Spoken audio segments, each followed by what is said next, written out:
All right, good morning, everybody. We're going to get started in just 1 second here.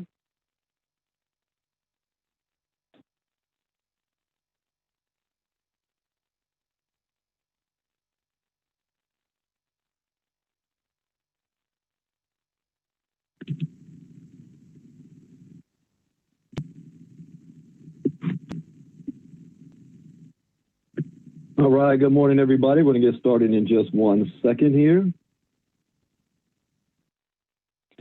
Facebook Live wasn't acting right today, so I got to do it through YouTube Live.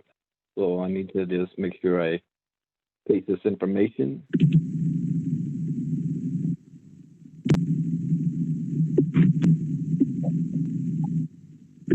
All right, good morning, everybody. We're going to get started in just 1 second here. Facebook Live wasn't acting right today, so I got to do it through YouTube Live. So I need to just make sure I paste this information.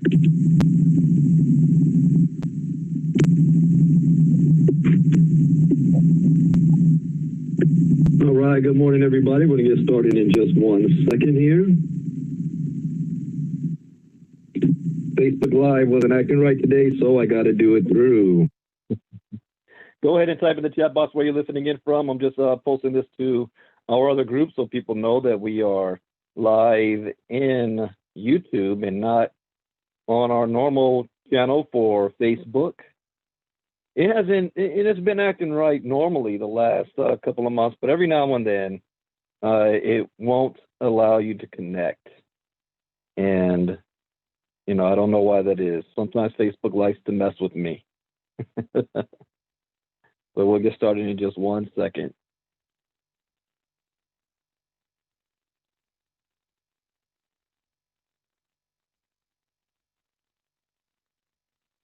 And let me share this. But in the meantime, go ahead and type your name in the chat box where you're listening in from. As a disclaimer, I am not a licensed financial advisor to be giving financial advice. I read the news, give my opinion, share a suggestion, and it is up to you to make an informed, intelligent decision on which direction you want to move into. There are 4 rules I live by in the crypto space to have success. Rule number 1, education is key. Education is everything. Rule number 2, never invest money that you cannot afford to lose.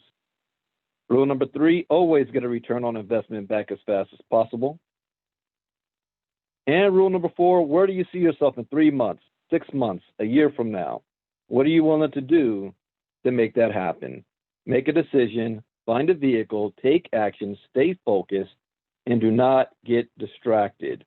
Now, following these rules is not going to guarantee you success, but it will at least minimize your risk. And that, ladies and gentlemen, is the most that we can ask for. All right, so now that I've got this up and going, I see Kenneth Alexander from Houston, Clevie Stewart from New York, Donna Ross. Donna's looking at the group right now. The fireworks. Rick Titus from Washington, D.C. Good morning, everybody. All right, so let's see what's going on in the markets over the last 24 hours. It's been a wild 48 hours. To see the market cap has gone up 3% to $341 billion. Bitcoin dominance is at 57.5%. Bitcoin itself is at $10,600, so we had a little rebound, up 2.2%. Ethereum is up 2.4%. Ripple 4.8%. Chainlink 12.1%. So we're seeing a little bit of a bump here. Best performers over the last 24 hours. Arweave, I just want to say it. Arweave up 25.9%. I haven't heard of that one. Cardano, wow, Cardano came out of nowhere, up 19.7%. Chainlink bounced back and at a 10% slide the last 7 days, but 24 hours has been up 12.1%. AveLink, 12%. Okay, who's had a rough day? Not too many. Compound is the biggest loser, but it only lost by 1.8%. So we're looking at a total market-wide bump up last 24 hours. That's not bad. Good morning, Jacqueline from St. Petersburg, Florida. Okay, so let's look at some of the news. I want to save that one. Investing legend who bought 1 million Bitcoin in 2013. Long second, all right. Make sure I'm live there. Investing legend. Hey, refresh. Give me a second. I have to make sure I can read your guys' comments at the same time. Okay.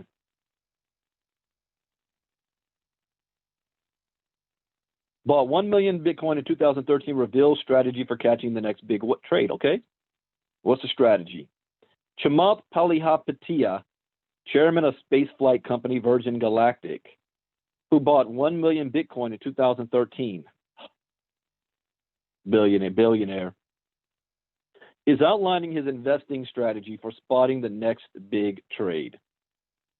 Chamath says great investors focus on slugging percentage, which considers risk management and position sizing, rather than on batting percentages that focuses only on the returns and does not consider the level of risk involved in achieving them.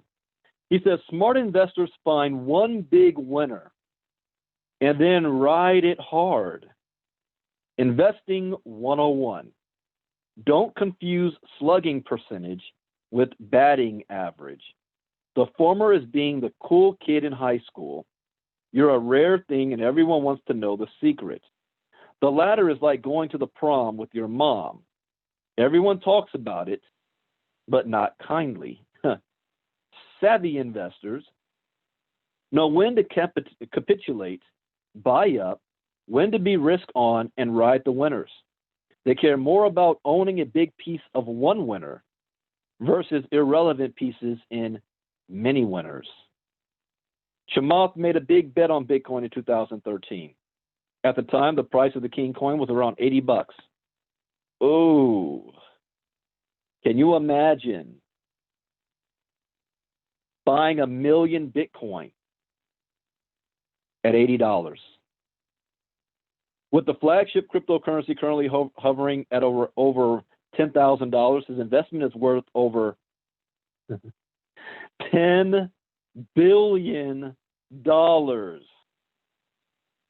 Take the time to understand what you own so deeply that you could be all in if necessary. Do you realize it's worth $10 billion today?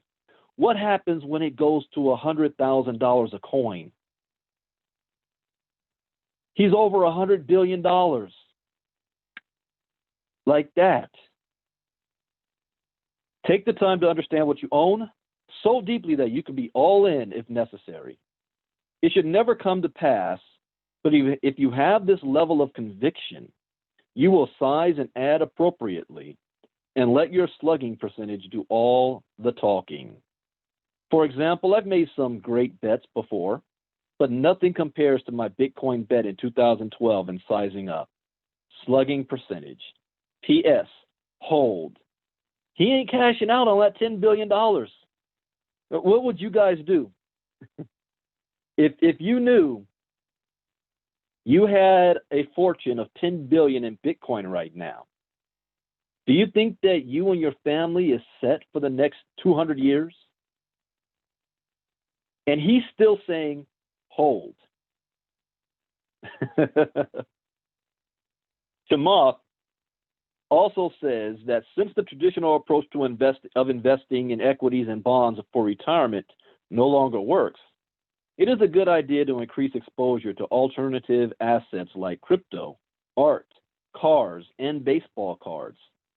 He says most people currently have between 0 to 5% investment in alternative assets, but this may change if bonds continue to return zero.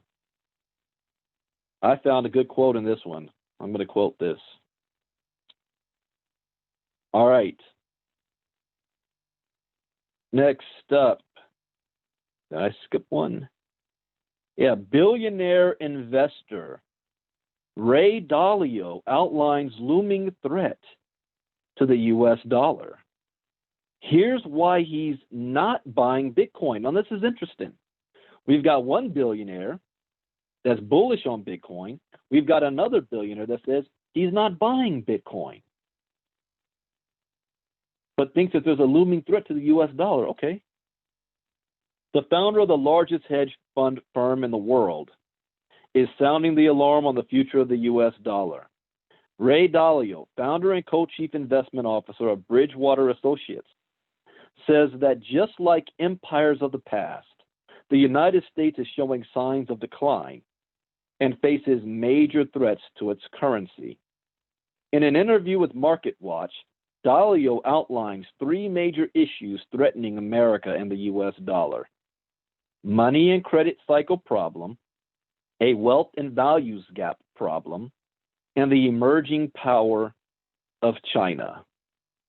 He said that the U.S. will need to be massively re-engineered in order to avoid losing its reserve currency status.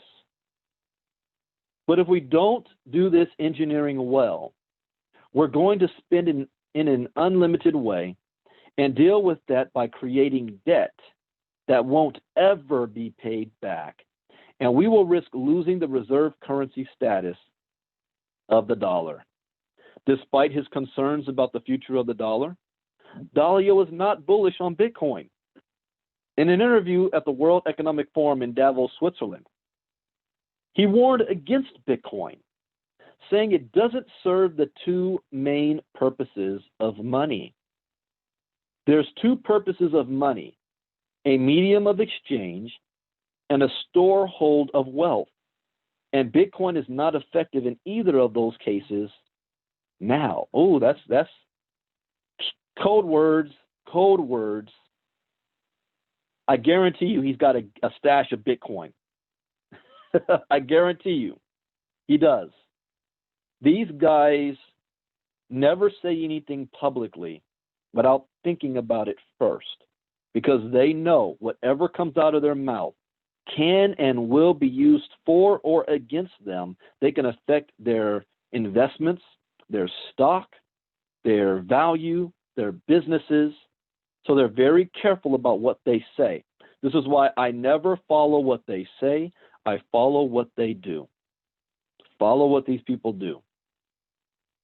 So he says it's not effective in either of those cases now. That just, to me, because I read things in a certain way, this one word negated everything he just said. I know what he's doing. Dalio is far more bullish on gold and believes the precious metal could serve as a hedge against a potential dollar downfall. He is setting everybody up. I guarantee you he's got a crypto portfolio. All right, but that is some quotes I'm going to save, so I'm going to save that article. Next up is U.S. Space Force. The U.S. Space Force is using blockchain technology to protect sensitive data. The Air Force Research Lab is awarding Sage Security, a blockchain-based security solution company, with a contract to safeguard and protect the U.S. Space Force's network of private data. The firm says it will utilize its blockchain-based dynamic data security system to connect varied and distant U.S. Space Force systems, while also protecting those parties from targeted attacks. Sage Security believes its technology is uniquely suited to support the needs of the USSF. According to a press release, Sage's security suite is designed to ensure that no single hack can span across an entire system. Sage also claims that its security services can remain operational even if connectivity between space and terrestrial assets is lost. Duncan Greatwood, Sage Security CEO and former Apple executive, says the company's software is designed to keep complicated infrastructure systems secure. The USSF requires decentralized enforcement of security to establish space domain, resilience, and objective. I I still can't get over the fact that we got a space force. It keeps Star Wars, Star Trek, Battlestar Galactica. I mean, all of this keeps popping in my head, but it's here. And look at the technology that they're using. Okay, let me continue. The USSF requires decentralized enforcement of security to establish space domain resilience and objective situational awareness across every asset and data element. We built the SAGE solution to serve the needs of complex critical infrastructure systems and are excited to bring the SAGE solution to the Space Force in the form of a blockchain-protected space system security. The USSF is not the first service branch under the U.S. Department of Defense to utilize SAGE Security's technology. Since last year, SAGE Security has been working to support data protection needs within the U.S. Air Force. Wow. There's absolutely nothing I want to use as a quote from there, but the fact that our government is using blockchain technology is important. That's a big step. Military always gets its hands on technological advancements first. The military always does, before it really goes to market. So I guarantee you they're using not just regular blockchain stuff, but the next generation of the blockchain. And interestingly, I have not heard much about it since 2017. And I'm gonna start to do some research to find more about that. To this, the future. Think of it like this: the blockchain as it is right now is like AOL dial-up internet in the 90s. The blockchain of the future is going to be high-speed internet of today. Okay, the technology is going to be advancing. That's where we're at. All right, last article up is, and I'm including when I do my crypto talks, a technology section because my cousin Marnita, she's doing her homework and she'd find some stuff I don't even see. And this caught my eye. Title backs VR universe, because we are going to be doing a lot of focusing on Internet of Things, connecting smart cities, you know, the fourth industrial revolution taking place right now before our very eyes. And here's another example of it. Tidal, isn't that music source owned by Jay-Z and Beyonce? Anyways, they are integrating the VR, virtual reality universe. Now, that would be smart because what's going on right now? Are we able to have concerts? You know, are people able to go in a big auditorium and stadium and see their favorite artist? No. Everything, because of COVID right now, it's got to be through virtual, or, well, not virtual, but the internet, Zooms and all that. Like, I watch WWE wrestling faithfully. Monday Night Raw, NXT, Friday Night SmackDown, and stupid AEW. I don't miss it. And I've been watching since my grandfather got me on it when I was 2 years old, watching wrestling. And the weirdest thing was when I went to a live wrestling match, because I'm used to watching it on TV. So when you're watching on TV, you hear the commentators, and then you hear the audience.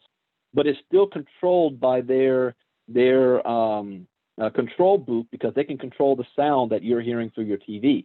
It's a different experience if you are live, because when you're live, you don't hear the play-by-play from the analyst, and all you hear is the crowd. So all the cursing, all the profanity, all of that stuff you hear. So it was a weird difference. But when COVID hit, and the very first, I think it was Friday Night SmackDown or Monday Night Raw, they couldn't have any audiences. It was the weirdest thing. You could hear a pin drop. It was the weirdest thing. Even the wrestlers trying to perform under that. And they did WrestleMania for the very first time with no audience. Now they've advanced. If you turn on, like tonight, Friday Night SmackDown, they're in what they call the Thunderdome. I forgot what city it's in. But they built in their stadium, I think it's in Florida. The entire stadium is built connected with LED screens all over the place. It's like hundreds of them lining up the ring so people can actually log in from home and you are the audience. So when the wrestlers are wrestling, you still see the audience there. Even the NBA does that. NBA's got virtual audiences on the big screens behind the court. But they're still controlling the crowd noise, cheering, booing, and all that kind of stuff. So it's almost like it's still there. Now imagine this type of technology where it's virtual. You put on, like I have an Oculus device for my phone. And when you put that thing on, you feel like you are actually there. And I know the NBA was doing this for the last couple of years. You can sit front court seat with the Oculus devices, and you can turn your head and you can look around and all that kind of stuff because they have cameras on the floor that's doing 360-degree angle that the Oculuses are connected to. But now I want to see how they're really doing this with the VR. So this caught my attention. Let me take a look here. An all-digital alternative universe is using VR to transform social interaction and content consumption and has already received backing from top entertainment brands. Sensorium Galaxy, see, this is a company that I would drop $250,000 in investing. Here she is. Here's my cousin. I told everybody I'd be stalking you because you'd be finding the best articles here. So this is a company that I would drop $250,000 in, or more if I could. Sensory Galaxy's ambitious project was recently given a huge boost when Tidal, the internationally acclaimed streaming service owned by the likes of Jay-Z, Rihanna, and Daft Punk, purchased $7 million in Senso tokens. This in-platform currency provides users with access to its content, from avatar add-ons to event tickets. The collaboration gives Sensorium Galaxy fresh momentum as it goes live and strives to become a leader in the entertainment and social VR market, and will help further Tidal's goals of delivering unique experiences to fans that are unparalleled elsewhere. Describing what the deal means, Tidal Chief Operating Officer Lior Tibon said, "Our relationship with Sensorium provides Tidal with the opportunity to gain exclusive rights for its stellar artist roster, to have their shows and music broadcast exclusively within Sensorium's themed virtual entertainment worlds. The Sensorium Galaxy is a next-generation platform for entertainment consumption, which will elevate the connection fans have with their favorite artists and bring an artist's vision to life in a new and exciting way. A timely platform. Sensorium Corporation began developing its platform back in 2018 with the sole support of Forbes-listed billionaire Mikhail Prokhorov, and has since attracted over $100 million in investments. But VR technology has suddenly gained newfound importance in 2020 with the coronavirus pandemic, resulting in the cancellation of festivals, gigs, and other live music performances. With cultural aficionados unable to attend venues in person, VR can be used to create engaging virtual environments with seamless interaction. Users can generate complex and distinctive virtual representations of themselves, personalizing their experience and character traits, getting together with their loved ones, and meeting new people in Sensorium's virtual worlds. They can also take part in unique activities created in collaboration with world-leading media and entertainment firms. Among them are Jan Pisanem, the mastermind behind Ushaya Ibiza and He Ibiza, Tidal and dance superstar Sergei Polunin. I saw this maybe 4 years ago, and I don't know if this movie ever came out. This was something that was being done in India, and they created a short film, and the film was done. They were using Avatar. Remember the movie Avatar? They were using Avatar's technology, but with modern, because it was only 4 or 5 years ago.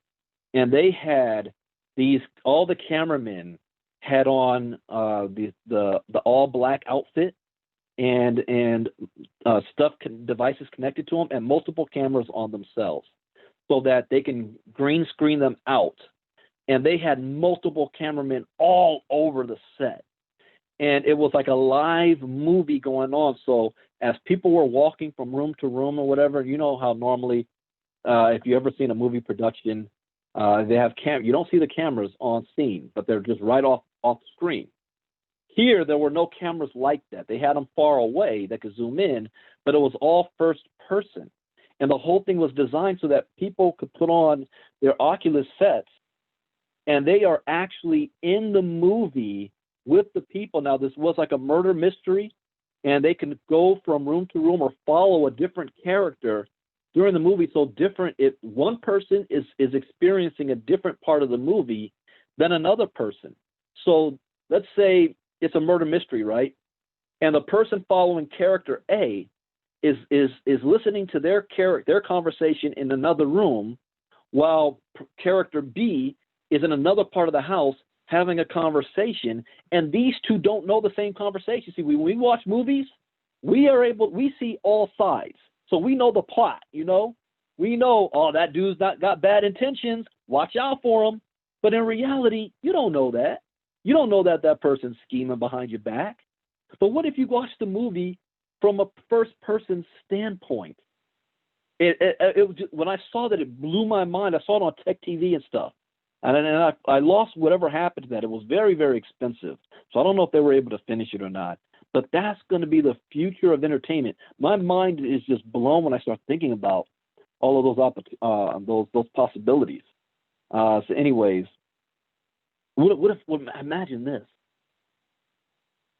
Having a camera and you deciding, those of you that love football, and I mean world soccer football, and every single player has a 360-degree camera on them, whether it could be on a headband or whatever.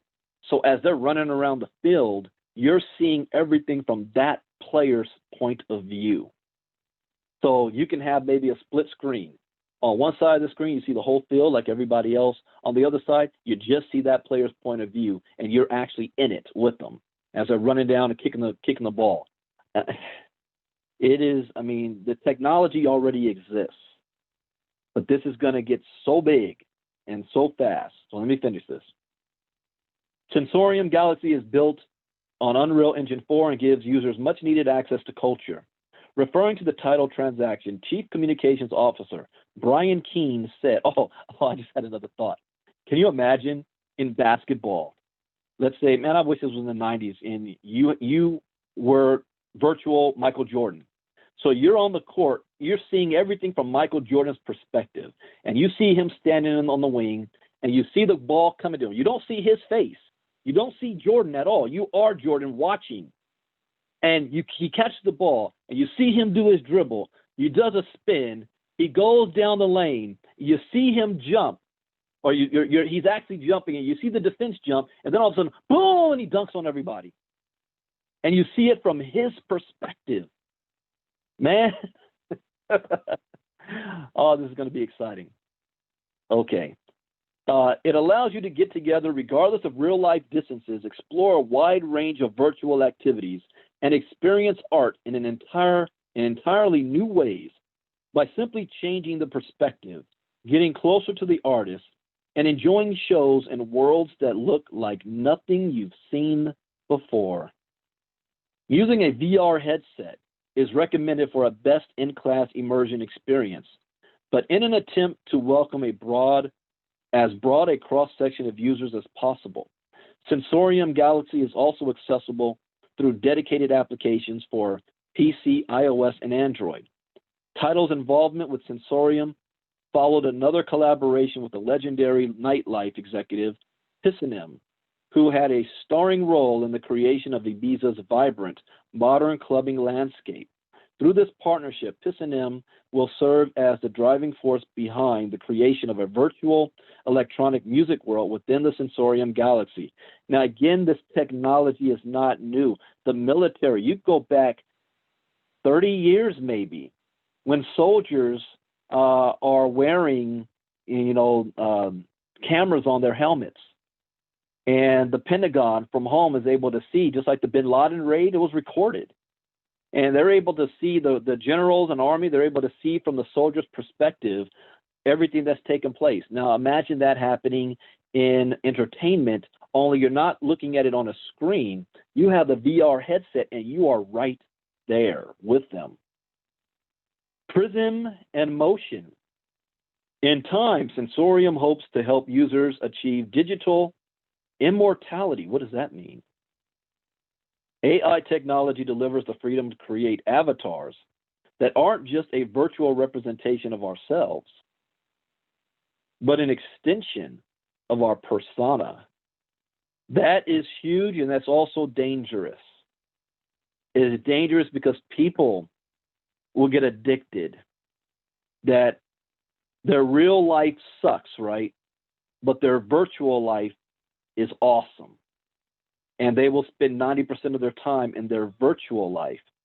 I almost experienced this. I got so hooked on MMOs and my virtual character because at the time I was going through a lot in my own personal life, being laid off twice, wondering what am I doing wrong. I got a college degree from Morehouse. The economy is tanking. I'm not doing well in my home-based business. I'm not able to provide for my family the way I want to. I hate my job. Life sucked. But I was in this virtual world where the character looked just like me. And in fact, I was considered the digital version of Morpheus. And my character was so popular and so big. I was like a celebrity every time I went into the game. Like if you ever watched Ready Player One, and when he won the first contest, he couldn't go anywhere without anybody recognizing him. I got addicted to that. I couldn't wait to get home and log in and now put all of my problems aside. And I'm this superstar. I was filthy rich. I could do whatever I want.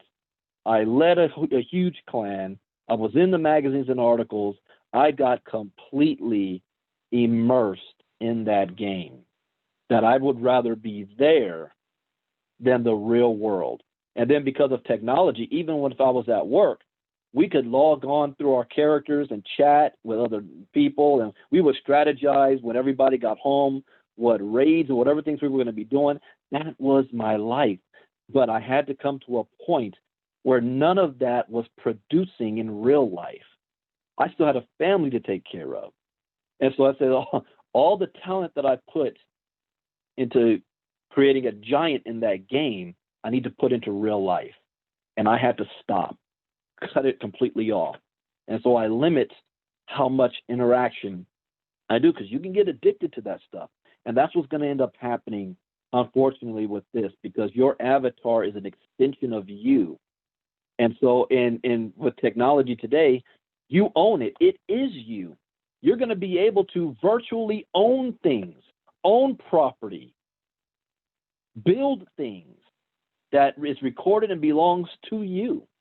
So this is, I know in Japan they have psychiatrists and therapy for people that get addicted to this kind of stuff. So anyways, the platform will go live in first quarter 2021 with the launch of the first two worlds, Prism and Motion. The virtual world of Prism will be the epicenter of electronic music within the Sensorium galaxy and home to grand shows by the world's top electronic music artists. Meanwhile, the underwater world of Motion, do you know where that's come from? The next Avatar movie, I think they said 70% of it is being filmed underwater or something like that. But they couldn't do it earlier because they didn't have the technology for it. So meanwhile, the underwater world of Motion will deliver an immersive dance experience, with VR giving everyone a chance to get on stage with an outstanding performer. Talk about exercise from home, dancing with a VR headset on. Sensorium expects to have over 1.8 million active users by 2022. With life not expected to get back to normal for some time, and COVID-19 set to result in permanent changes to our lifestyles, expect VR to gain even more prominence in the months and years to come. And I agree 100% with that. Wow. At this time, though, education is everything. You got to get yourself educated in this space. I did a presentation last night, a very detailed one, and I uploaded it to my YouTube channel. I did a presentation last night that talks about not only getting educated, but how to profit from that education. So I'll be doing that same type of presentation tomorrow night, but I will be introducing, well, I did introduce the digital franchise opportunity. So those of you that's looking, how would you like to have your own franchise? You got Subway, you got Wingstop, McDonald's. How many of you got $250,000 to pay for those things? You know, most people do not. Our digital franchises cost $40,000. But how would you like to have it without having to pay $40,000? So listen to the recording from yesterday. I'm going to be doing it again tomorrow night at 9 p.m. Eastern, 6 p.m. Pacific. It will be on teachmecrypto.info. Those of you looking to make some money. And if you're looking to earn some money as well and you have nothing, take advantage of our 3coursecrypto.com. 3coursecrypto.com. We have a referral program where you can earn anywhere between $50 to $125 through our referral program, just by referring people to our program and our platform. And again, I'm giving away a free ebook. So if you click on courses and you go down below the courses, we got a free ebook, 5 Steps to Launching Your Business. You can download it for free. It looks like, where is it? It looks like this: a simple guide to getting started right in your online business. 5 steps to launching your business. All right. That is it for Crypto Talk today. Again, we couldn't get on Facebook. So whenever you don't see me on Facebook, I'll probably be on YouTube, doing it on YouTube Live. So thank you guys for being here. I will see you all tonight. Get the course. I will not do business with people who are not crypto educated. I don't care if I know you. If you don't have my course, you ain't getting a license, franchise license. Why do I say that? Because I need to know you're going to know what to do with the money that you get. You're going to know how to move the H&T coins around. Because I'm not going to spend all day answering questions when if you just got the course, it would answer it for you. You will know what to do. All right, everybody, take care. This is Friday, so I have the rest of the day off as far as broadcasting. I'll still be working, and I'll be back tomorrow. Yeah, I'll do a Crypto Talk tomorrow morning. Take care, everybody. God bless. Bitcoin Brandon out. Bye-bye.